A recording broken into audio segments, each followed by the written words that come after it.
बनवूया भेल. ते आपण घेऊया टोमॅटो. आता टाकूया कुंभरी. आता टाकूया वनिया. आता टाकूया कोथिंबीर. आता टाकूया कटकली कैली. टाकूया सोला.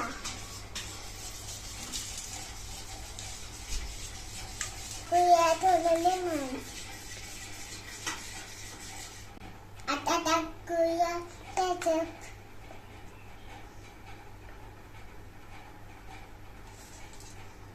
टाकूया काळं नमक.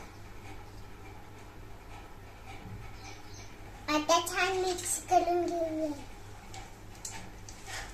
काढून टाकायची अशी शेव.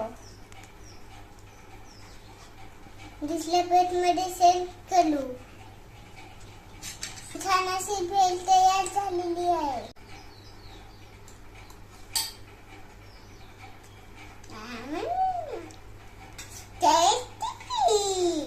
पुढे रेसिपी घेऊन भेट.